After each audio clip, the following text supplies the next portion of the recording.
Hello, my name is Roger Quayle, and you are listening to My Life in the Mosh of Ghosts.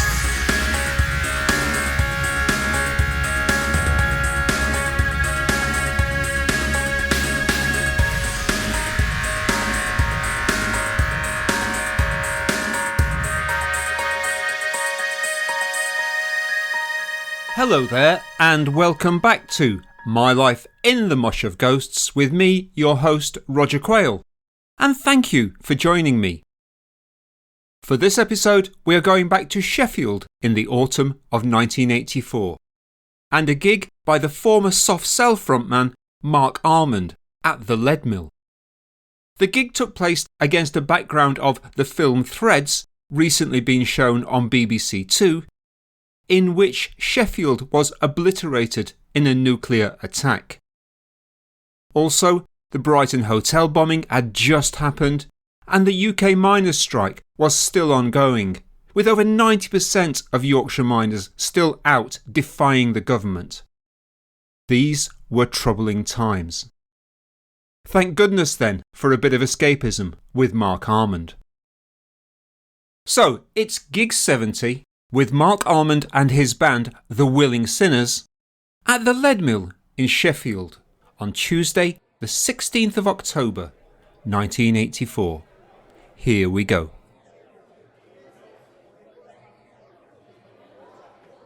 I'm in the Leadmill in Sheffield city centre with girlfriend Terry on a chilly October night.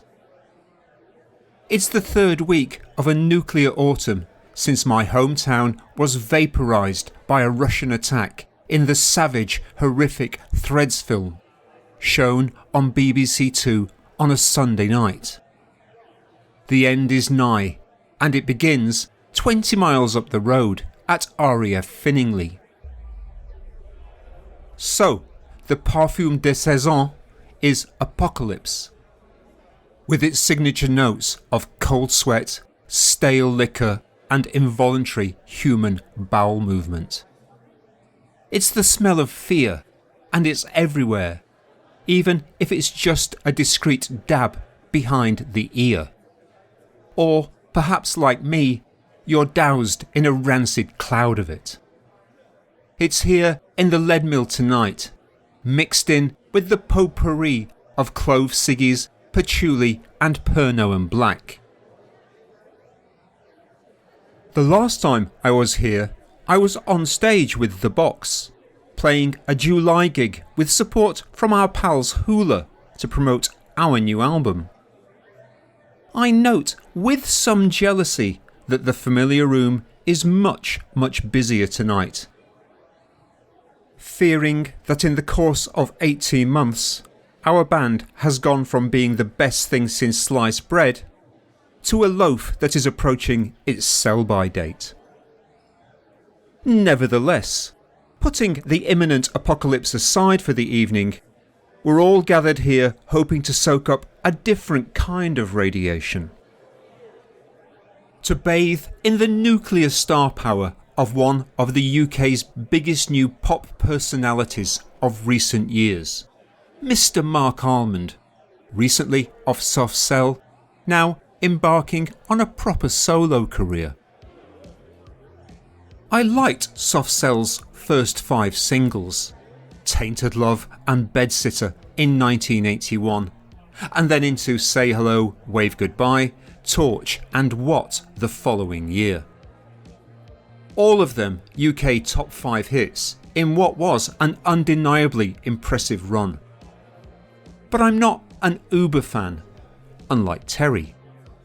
She's got the Soft Cell singles, their albums, and both of the subsequent Mark and the Mambas records. This drug-fueled side project of obscure cover versions and his own songs eschewed the synth-pop of Soft Cell in favour of soul-bearing self-flagellation, set against an arcane mix of chanson, tango, show tunes and grubby industrial rock. Terry feels right at home amidst so many kindred spirits. The majority of the audience are young women, an excitable fandango of crop tops, bandanas, fingerless gloves revealing inky black talons, jangly bangles and hoop earrings big enough for small dogs to jump through. Their meticulously applied eyebrows have the artistic touch of Leonardo da Vinci, and heart and dagger motifs abound. These girls are the Gutter Hearts, members of Marc Almond's fan club, christened by Lydia Lunch, the New York Witch of the Ditches, who looks like an authority on matters both sordid and subterranean. Gutter Hearts, Venomettes, the Mambas, the Ruined and now the Willing Sinners. Marc Almond is brilliant at creating an us-against-the-world gang, of which he is naturally the leader. He has cast himself as a northern Orpheus, returning from the underworld to share his breathless, seedy stories of tormented characters he's encountered in the decadent fleshpots of Barcelona, Tijuana and Marrakesh. These tales are told with good humour and a keen self-awareness. He's probably lost some of the casual soft cell fans for whom his immersion in drug culture and S&M dungeons is a bit too dark. Indeed, I'd venture that for the vast majority of devotees here tonight, their only encounter with opium has been from a perfume bottle. But it doesn't matter how vicarious the experience is, for compared to the scary reality of the Brighton hotel bombing, the ongoing miners' strike and World War III on the BBC, Marc Almond's lurid theatre of dissolute imagination is a welcome escape for a couple of hours. He's funny, self-deprecating, relatable and vulnerable. A real pal in the midst of all the palaver. I never saw Soft Cell play live. While they played the small Porterhouse Club in nearby Retford, population 20,000, no less than 5 times, visits to Sheffield, population 550,000, were more infrequent.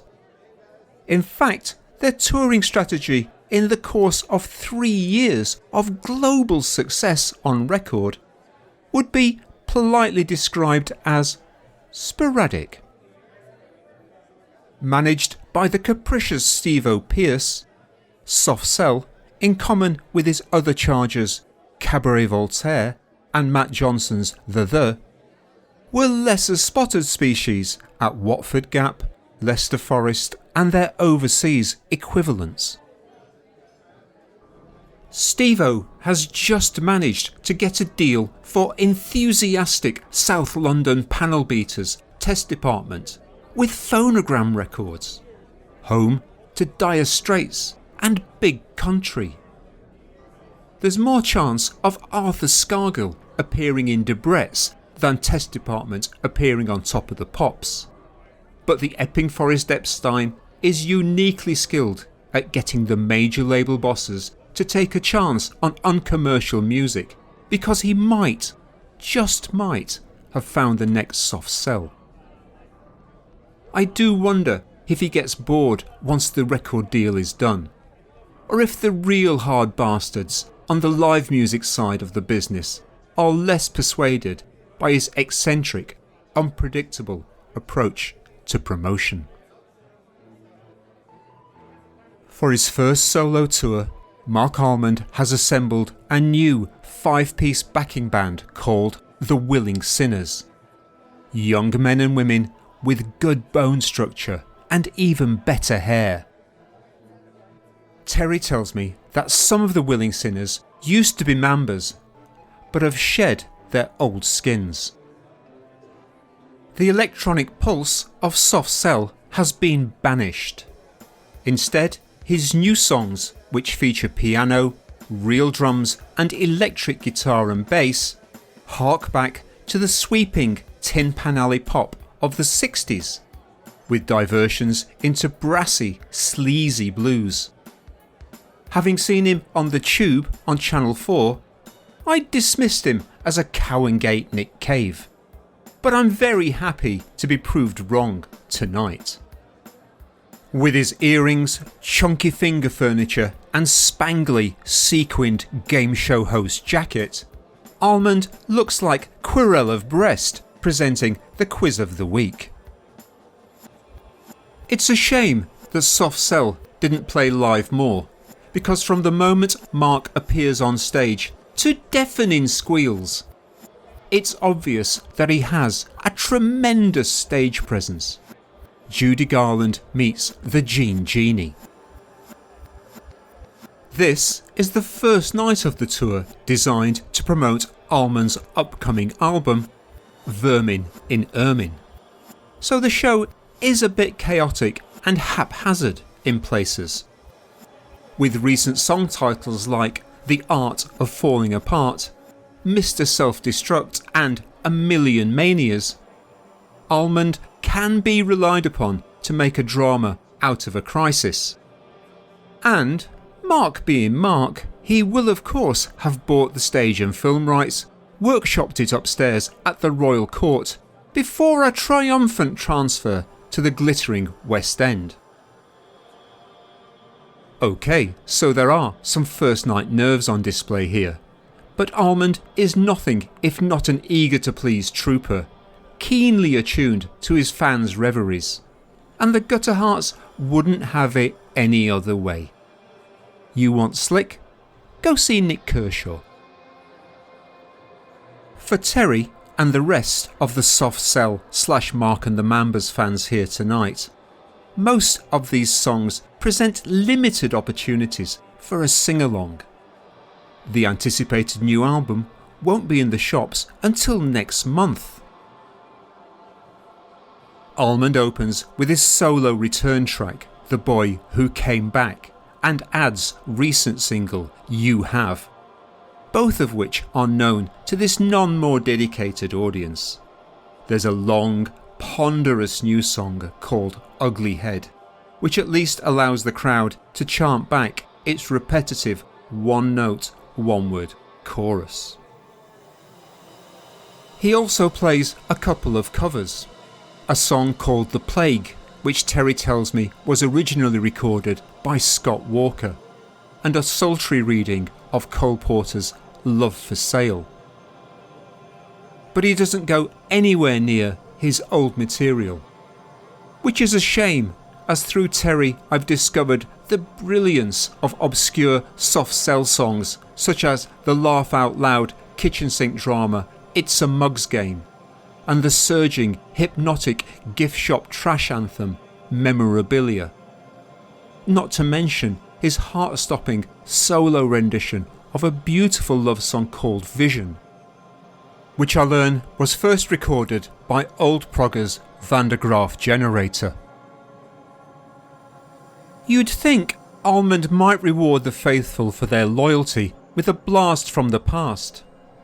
But if Tainted Love was a brick that smashed through windows all over the world, there's a sense that he fears it might yet drag him under, if he keeps it in the pocket of that glittery game show jacket. Nonetheless, Terry and her cohorts, freshly coated in almond dust and light-headed from sharing the rarefied air with their impish hero, are beside themselves with happiness. Approaching global conflagration notwithstanding, this new tour will see Marc Almond and the Willing Sinners play more dates around the UK in the next 2 months than Soft Cell managed in either of the previous 2 years. It looks like The Boy Who Came Back is here to stay. Meanwhile, Terry and myself head down the road to the Pond Street depot to catch the last bus back to my little terraced home in the Sheffield fallout zone.